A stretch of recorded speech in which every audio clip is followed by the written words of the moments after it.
Chers téléspectateurs, bonjour et bienvenue à l'émission L'Expert en parle. Un privilège pour notre émission de recevoir aujourd'hui un écrivain. L'auteur de la fiction « Quand le vice devient vertu » souhaiterait, à travers ses écrits, interpeller les consciences sur les mœurs, les valeurs qui changent dans le monde, dans la société.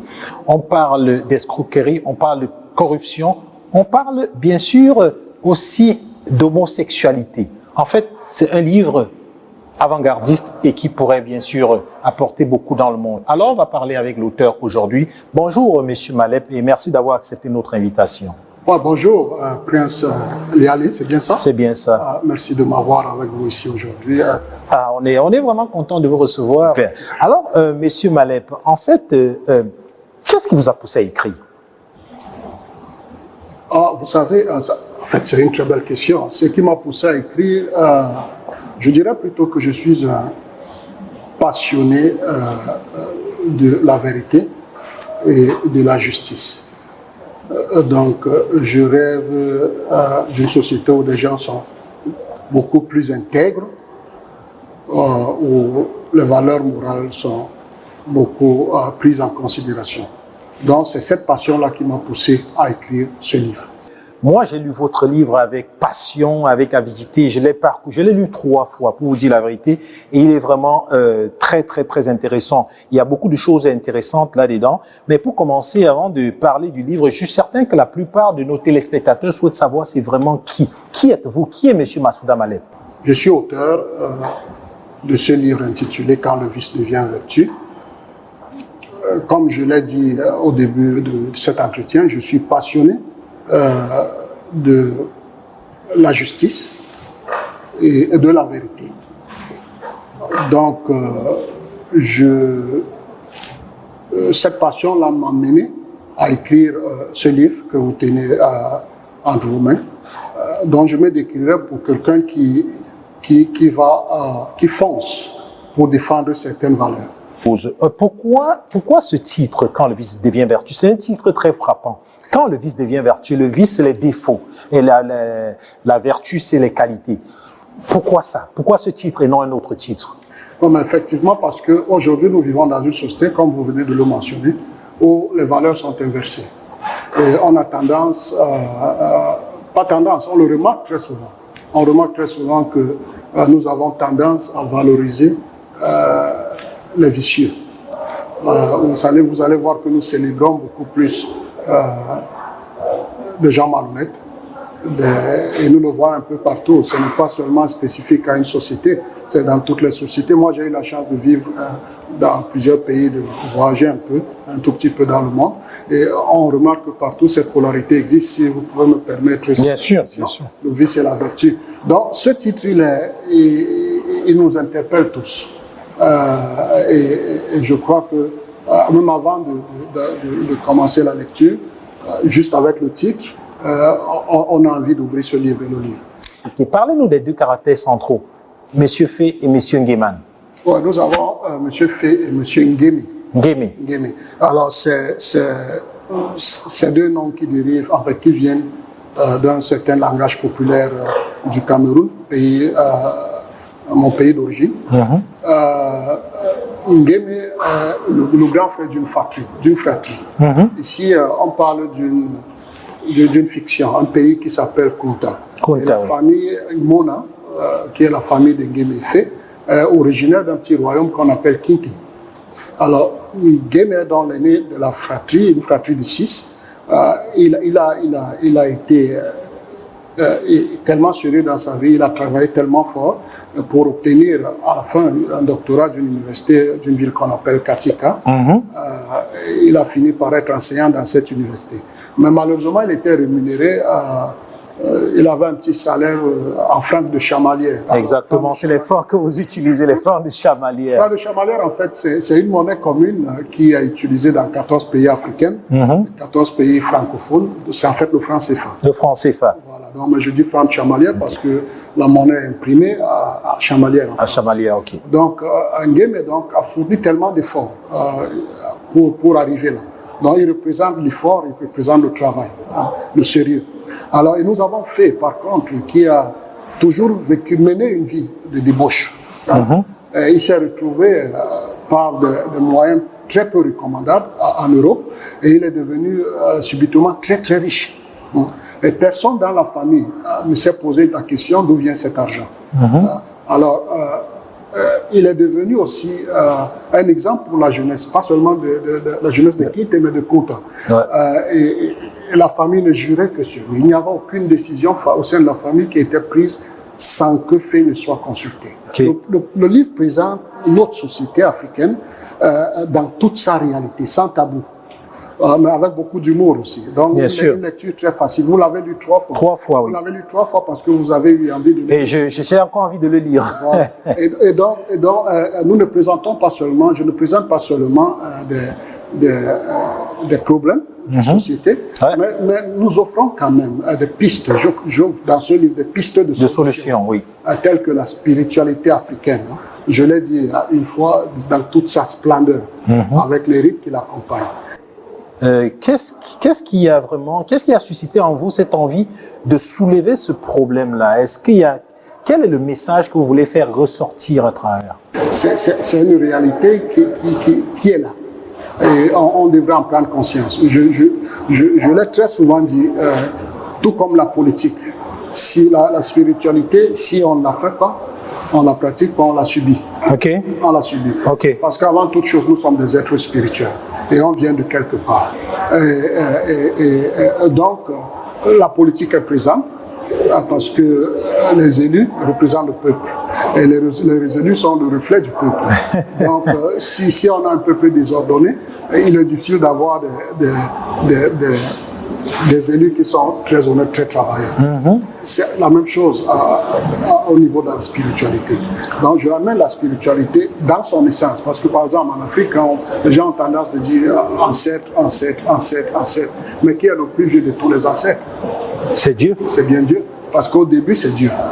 Donc, quand on parle des ancêtres méritants, on parle de Dieu.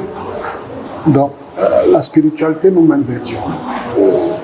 Et notre existence. Donc, en fait, vous êtes en train de repousser les limites de la pensée de l'homme pour nous amener jusqu'à Dieu. Vous savez, quand on parle de la pensée de l'homme, on parle du mental, on parle de l'ego. Hein? Et ça, c'est limité.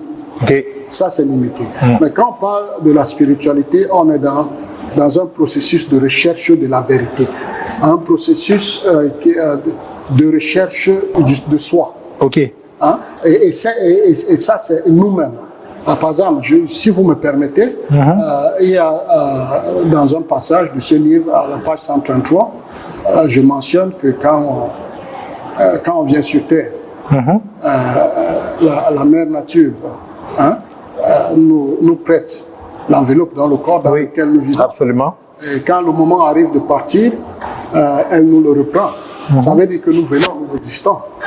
Mais c'est ce nous-là que nous recherchons dans la spiritualité. Il faut faire attention de ne pas s'identifier avec l'enveloppe. Et l'enveloppe nous mène vers la perdition. Comment? Qu'est-ce que vous pensez de l'homosexualité? Je vais être honnête avec vous. D'accord? L'homosexualité est une pratique qui est acceptée par la majorité dans certains pays, par exemple les pays occidentaux. Et en même temps, l'homosexualité est une pratique qui est rejetée dans d'autres sociétés, comme par exemple la Kouta. Alors, je m'abstiens de porter un jugement parce que dans la vie, il faut essayer de trouver un certain équilibre. Une balance. Voilà. Donc, je comprends que vous prenez vraiment une position neutre en ce qui concerne l'homosexualité. On sait qu'on est en Afrique centrale. Est-ce que vous ne croyez pas qu'un pays peut se sentir indexé malgré que ce soit une fiction? Oh non, peur, je ne dirais pas. Écoutez, il y a des extrémistes un peu partout au niveau de la pensée, mais le rôle d'un écrivain aussi, c'est d'éveiller les consciences. Et c'est ce que j'essaie de faire et d'éduquer. D'accord? Bien que le roman soit une fiction, je suis d'origine camerounaise. J'ai quand même passé mes 20 premières années au Cameroun. Donc, je me base sur une certaine réalité vécue au Cameroun. Mais pas seulement au Cameroun. J'ai vécu en Allemagne, j'ai vécu en France. Je vis au Canada aujourd'hui depuis un peu plus de 20 ans. Et puis, j'ai voyagé un peu partout dans le monde. Okay. Et on retrouve le vice et la vertu un peu partout. Mais je devais, en tant qu'écrivain, me baser sur une certaine réalité que je maîtrise un peu plus et pour écrire ce livre. Donc, je ne vais pas indexer spécifiquement un pays parce qu'il fallait bien que j'utilise un certain caractère, comme certains noms comme Guémy fait, pour parler de ce sujet-là qui me tient à cœur. Ok. Je vais vous poser une question directe. En Afrique. Je les aime bien quand ils sont posés directement. Si on vous demande en Afrique ou au Cameroun, quels sont les grands hommes, selon vous, les grands hommes qui ont marqué l'histoire de l'Afrique centrale ou bien du Cameroun, ou de l'Afrique en général? Pour revenir à mon livre, je dirais par exemple que Nguémé sur le chemin peut-être un jour de devenir un grand homme. Un grand homme, c'est quelqu'un qui vit pour un idéal. Un grand homme, c'est quelqu'un qui sacrifie sa vie pour son environnement, pour le peuple et pour l'humanité. Par exemple, moi je viens du Cameroun, je vous citerai des gens comme Ruben Oubnabé, ou Félix Mounier, ou Ernest Ouandji, mais si on sort du Cameroun, en Afrique en général, des gens comme Patrice Lumumba et bien d'autres. Et vous voulez que ces gens-là, la première qualité que ces gens-là nous ont montré ou enseigné, c'est le détachement presque total du matériel. Ok, donc des gens comme Eto'o Fils, super milliardaire, je citerai plusieurs autres, mais je vais m'arrêter à Eto'o Fils parce que c'est le plus populaire actuellement. C'est pas un grand homme pour vous? Écoutez, Samuel Eto'o Fils, c'est un exemple pour beaucoup de jeunes. Mais c'est pas un grand homme? Dans le milieu footballistique, oui. Ouais. Et puis, il a inspiré beaucoup de jeunes. Okay. C'est quelqu'un que je respecte beaucoup, pour qui j'ai aussi beaucoup d'admiration, ce qu'il a fait dans le football. Mais écoutez, quand on parle des gens comme Oubnabé, avec tout le respect que je dois à Samuel Eto'o et tous les autres, c'est quand même une autre échelle. Donc il faut comprendre à travers ça que pour vous un grand homme c'est celui qui a plus de valeur, d'où l'écriture du livre Quand le vice devient vertu. C'est bien ça? Oh oui.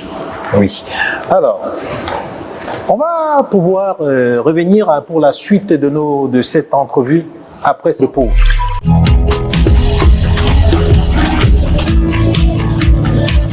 Alors, de retour, bien sûr, à l'émission L'Expert en parle, où nous recevons l'auteur-écrivain du livre Quand le vice devient vertu, un livre qui a vraiment pour but d'interpeller les consciences à travers deux caractères principaux, Fé et Nguémé. On se trouve bien sûr dans le royaume de Kinté, un royaume où il y a beaucoup de pertes de mœurs et des valeurs. Et l'auteur, à travers ce livre, souhaiterait interpeller, bien sûr, non seulement la société en général, mais la société africaine en particulier. Alors, nous sommes de retour et nous allons pouvoir, bien sûr, avancer avec nos questions.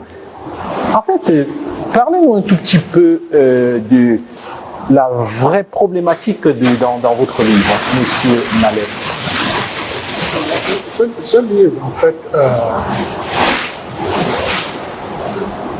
interpelle toute personne soucieuse du déclin, du devenir de la société et aussi du déclin des valeurs morales dans notre société. On a plusieurs caractères. on a le caractère de la princesse Margot, qui est la femme de Monsieur Fay, qui est d'ailleurs un homosexuel, et avec son copain qui vit presque on dirait qu'il vit dans la même maison, 4 caractères différents qui vivent dans la même maison, à savoir le Monsieur Fay, l'un des caractères principaux, qui est homosexuel, son copain, qui est bien sûr aussi homosexuel, sa femme qui est la fille du roi, qui accepte de vivre dans ce genre de méandre, et on a aussi son copain à elle, qui est le père naturel, biologique de son enfant. C'est quoi ce désordre? Naturellement, tout cela est perçu comme désordre quand nous regardons la société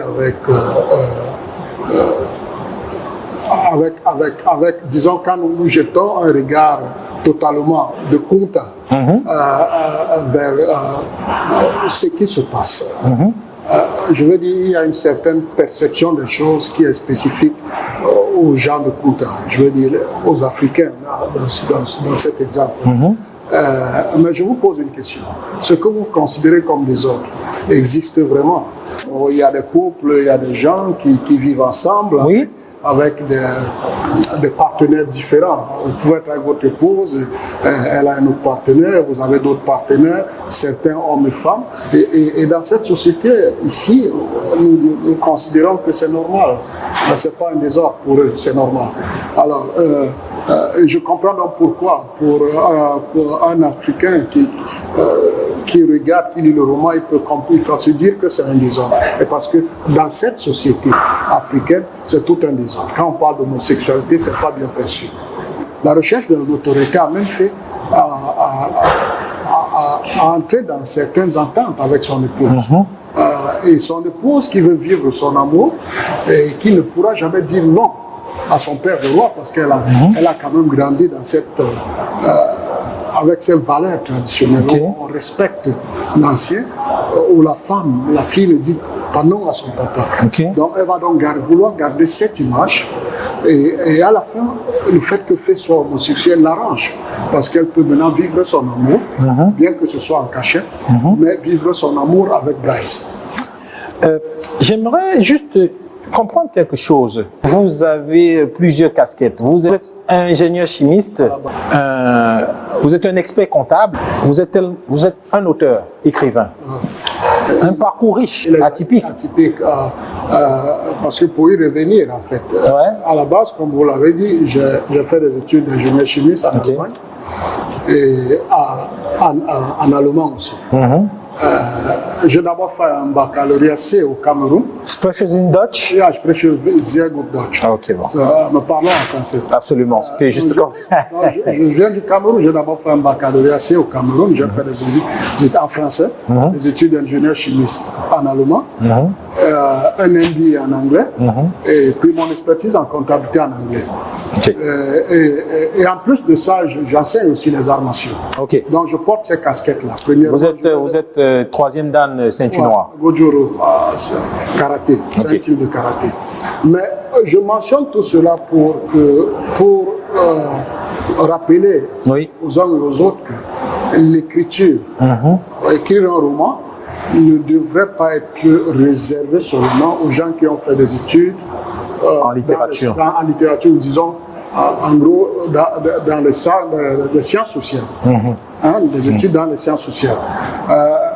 Nous vivons dans une société qui encourage les gens d'écrire à partir du moment où ils sont passionnés d'un sujet. Et j'espère qu'avec mon exemple, beaucoup se lanceront dans l'écriture. Parce que quand vous avez quelque chose à raconter, il est important de se mettre et de mettre tout sur papier. Ok, avant de terminer, j'aimerais savoir, pour ceux qui sont en train de regarder cette émission et qui regardent le livre, qui se demandent pourquoi je dois l'acheter, qu'est-ce que je dois vraiment, qu'est-ce qui peut m'attirer, qu'est-ce que je vais trouver à l'intérieur qui pourrait apporter un plus à mes connaissances? L'enseignement que ce livre apporte est que vous avez deux caractères. Et vous regardez un qui est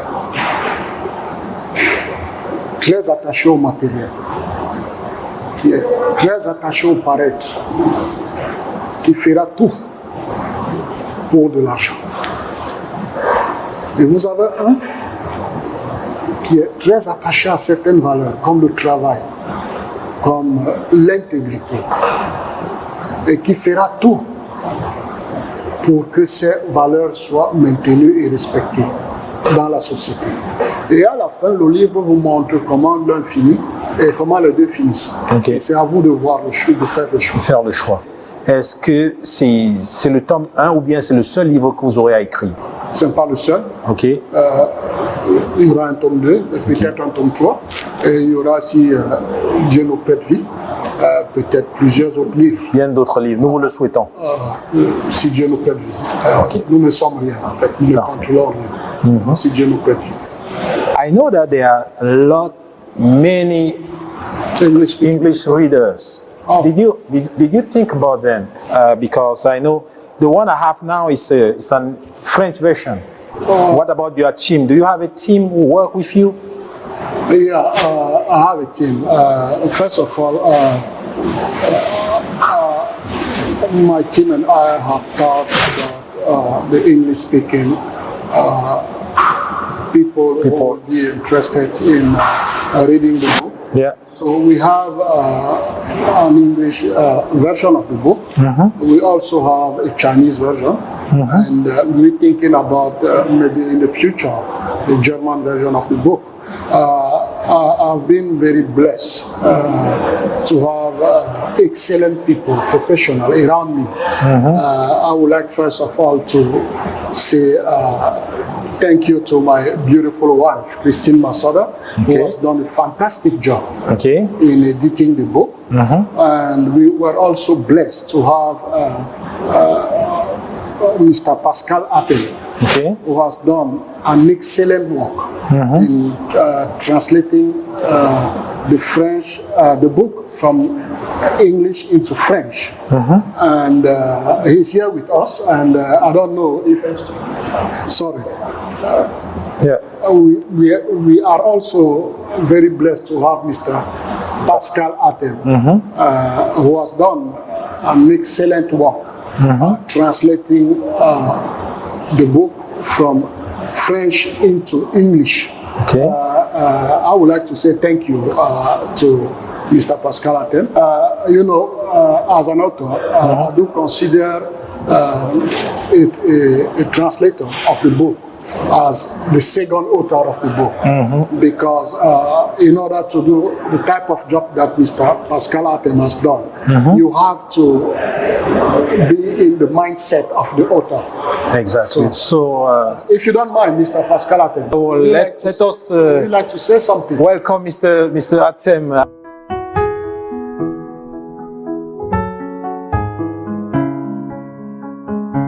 Alors voilà, on est de retour toujours sur ce plateau de l'Expert en parle, où il est question du vice et de la vertu, où il est question des traditions, il est question du modernisme, il est question des mœurs, avec l'auteur écrivain Monsieur Masouda Malep et bien sûr le traducteur qui est là, Monsieur Pascal Atem. So Mr. Pascal, we are very delighted to have you with us. We are very, and we want to say thank you, and what a wonderful translation. Welcome in our show. Thank you very much, and I'm excited to be here. And I want to also thank the author, Mr. Masouda Malep, for giving me the opportunity to be part of this project. Yes. Quite frankly, when I read the book the first time, I had this urge, to do something. I thought this is a book that had to be expanded, that the readership should be expanded, and I'm like, okay, well, I'm opportune, to be able to read the book in French, but how about the English readers? So when he confronted me with the opportunity, I could not say no. How could you urge them to go and buy the book? What I could say first is that this book is an allegory of a sort. This book actually, when vice becomes a virtue, it depicts the African society as it is as of now. So because it does juxtapose the tradition and spirituality alongside modernism. The two central characters in the book, Faye, who represents modernism in a way, and Ngeme, who is more the traditional, the past, tries insert himself in a way that I believe the author wanted us to know that not only these two can coexist, but it showed us that we cannot, if you want to be an upright person, there are these values, that are inherent that we have to maintain. And I believe that this tells the story of our time. How many times did you read it? Quite frankly, I read the book about 3 times. Just as I did. Oh, really? Yeah. Yeah, I read the book about 3 times, and every time I read the book, I had that urge to talk about the book to someone else, just because of the interest I saw and I found in the book, and I thought this would be a good read for all the avid readers out there. Alors voilà, comme M. Pascal le dit, c'est un livre qui concerne le monde entier, c'est un livre qui concerne non seulement la tradition mais la modernité. Et j'aimerais juste poser la dernière question à l'auteur. J'ai les 2 versions ici, vous pouvez les commander. Alors je vais poser la dernière question à l'auteur. Comment est-ce qu'on peut mettre une complémentarité, l'union entre le traditionnel et la modernité? C'est une très belle question. But first of all, I would like to say thank you to Pascal Adam once again. Allow me to continue in French. En fait, ce livre, c'est vrai, montre une certaine relation entre la tradition et la société actuelle dans la modernité. Mais ce qui est très important à retenir pour les jeunes Africains, parce que je suis passé par là. Je suis parti de l'Afrique et j'avais 20 ans pratiquement. Et j'ai rencontré les autres. Okay. Et je n'avais pas toujours eu l'impression d'avoir été préparé. Parce que quand on rencontre les autres, c'est une rencontre des cultures. Absolument. Et la rencontre des cultures, c'est quoi? C'est que vous apportez un plus. Vous primez, vous apportez un plus. Et à un moment, j'avais l'impression que beaucoup... dualité aussi. Exactement. J'avais l'impression que beaucoup d'Africains, quand ils sont à cette rencontre, quand ils partent à cette rencontre des cultures, tout ce qu'ils apportaient, c'est parler plusieurs langues, des diplômes universitaires, mais il n'y avait pas une base, il n'y avait vraiment pas quelque chose de solide. Et avec le caractère de Ngeme, voilà quelqu'un qui a cette éducation classique des universités. Il a un doctorat en biologie. Voilà quelqu'un qui a pu aller faire ses recherches dans une grande université aux États-Unis. Mais voilà quelqu'un qui décide de rentrer. Voilà quelqu'un qui arrive à surmonter tous les problèmes de la vie, qui pouvait rendre même le plus fort dans ces sociétés si fou. Mais Ngeme est resté lui-même. Vous savez pourquoi? Non. Parce que Ngeme a cette base spirituelle traditionnelle. Vous allez remarquer que Ngeme est accompagné par un maître spirituel qui est le patriarche Kitiko. Donc il se lève spirituellement et Ngeme est à la recherche de la vérité. Il essaie de connecter avec son vrai soi. Ce qui fait de lui un homme solide. Et être solide, il a très bien compris, ce n'est pas une question d'argent. C'est une question de défendre certaines valeurs. C'est une question d'avoir un certain idéal de société. Donc Ngeme représente ce nouvel Africain, travailleur, honnête, éduqué à l'université, mais qui n'oublie pas ses racines. D'ailleurs, c'est pourquoi vous avez la spiritualité prend beaucoup de place dans votre livre. Je l'ai dit au cours de cette entrevue, que quand vous ne la pratiquez pas, vous la subissez, tout comme la politique. Elle est importante. Super. Alors, vous dites à la fin de votre livre une phrase qui m'intéresse beaucoup. La vérité de la prophétie triompha. Comme disait un grand philosophe et sage du royaume de Quitté, à chaque chose son temps. Ah oui. À chaque chose son temps, chers téléspectateurs, ça ce n'est qu'une phrase parmi tant de phrases importantes que vous auriez sûrement à lire dans ce livre, que ce soit une version anglaise, que ce soit une version française, mandarin aussi. Et très bientôt, vous allez pouvoir avoir une version audio, c'est-à-dire vous êtes dans votre voiture et vous l'écoutez. Moi, personnellement, comme vous le savez, je suis très critique en ce qui concerne les fictions, les romans, tout ce qui concerne des œuvres, car je pense qu'il est important d'avoir un message très, très, très capital pour la société. Et ce livre, je peux vous le garantir, est un livre futuriste. Autant pour vous qui m'écoutez, pour vos amis, votre famille, vos frères, achetez-les. Achetez pour vous. Si vous ne voulez pas lire, offrez-le en cadeau. Il y a plusieurs occasions de faire des cadeaux. Achetez-lui ce livre.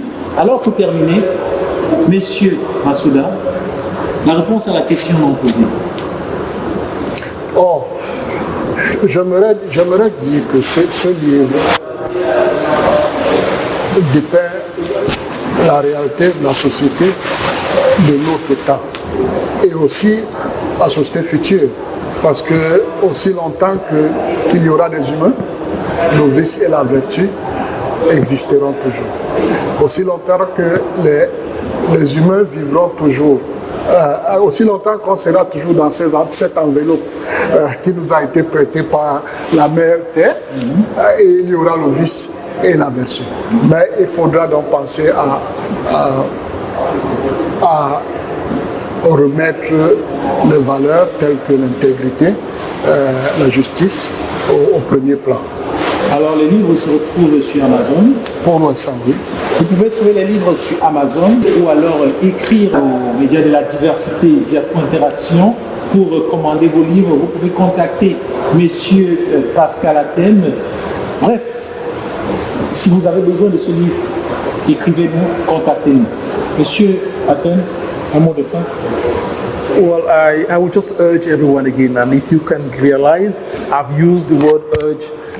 This is the third or the fourth time I'm using this word, and this is quite frankly by virtue of the fact that it is a good read for all time. So thank you again once more for your... Merci beaucoup. Pour terminer, chers téléspectateurs, When Vice Becomes Virtue, quand le vice devient vertu, est un livre pour vous. C'est le livre qui parle de la société actuelle. Ça dépeint un tout petit peu la différence entre ceux qui aiment le faux et ceux qui aiment la voie normale. Quel est l'essentiel? Quelle est votre position à vous? Je pense que ce livre peut vous aider à décider. Je ne veux pas parler des faits mal, je ne veux pas parler des personnes très vertueuses, mais je pense que si vous achetez ce livre, si vous lisez ce livre, et si vous ne l'aimez pas, je vais vous rembourser. C'est sur ces mots que je vais vous quitter. Je vous souhaite une excellente fin de journée.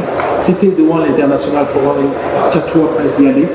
Dans l'espoir de vous avoir pour la prochaine émission, l'expert en parle avec un autre expert.